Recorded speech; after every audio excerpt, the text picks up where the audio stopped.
চট্টগ্রামের আনোয়ারা উপজেলার পাহাড়ের বুকে দাঁড়িয়ে আছে এক প্রাচীন জমিদার বাড়ি। সময়ের বহু প্রলেপ পেয়ে আজও দাঁড়িয়ে থাকা এক ইতিহাসের নীরব সাক্ষী। এটি শুধুই একটি পুরানো দালান নয়, এটি এক সময় ছিলেন বাংলার মোগল শাসক শায়েস্তা খানের জামাতা মনোহর আলী খানের জমিদার বাড়ি।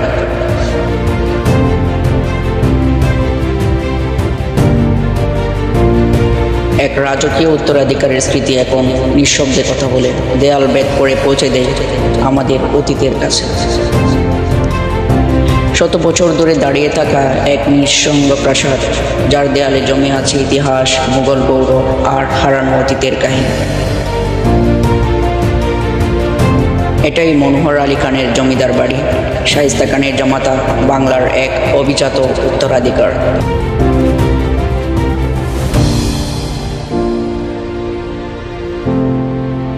তার কন্যার সঙ্গে বিবাহ বন্ধনে আবদ্ধ হন মনোহর আলী খান, যিনি পরবর্তীতে প্রাপ্ত হন চট্টগ্রামের এক বিরাট অঞ্চল আনোয়ারার দেয়ান পাহাড় এলাকা।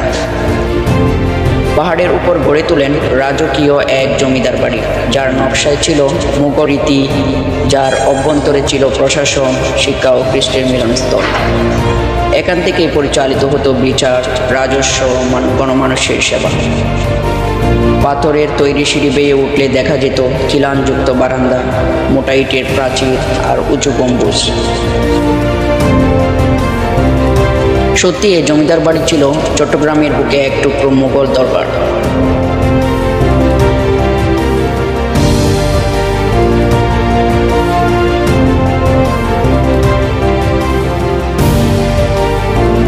দেয়ান পাহাড়ের এই জমিদার বাড়ি পড়ে আছে এক চরম অবহেলায়।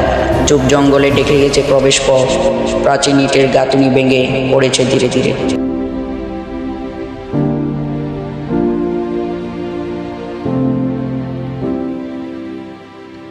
কোনো সরকারি সংরক্ষণ নেই পর্যাপ্ত গবেষণা বা সংস্কার, অথচ এটি হতে পারত একটি জাদুঘর, পর্যটন কেন্দ্র বা ইতিহাস পাঠের প্রাণকেন্দ্র।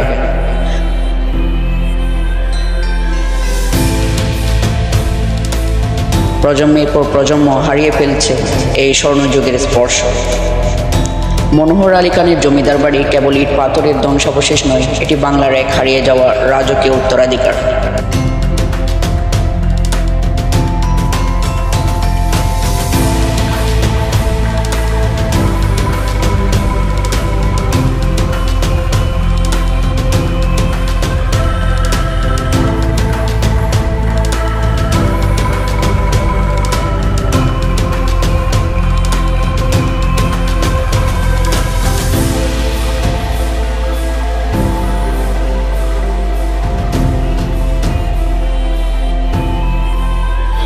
প্রাসাদের পাশে রয়েছে বিশাল এক দিঘি ও খুবই সুন্দর একটি মসজিদ।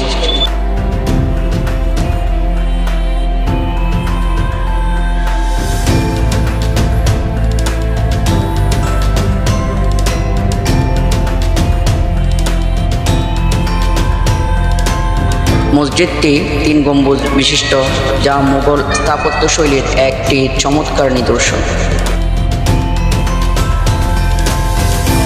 এই মসজিদটি নির্মিত হয়েছিল মনোহর আলী খান অথবা তার বংশধরদের দ্বারা, যা অনুমান করা হয় মুঘল আমলের শেষ ভাগে 1700 বা 1800 শতকে।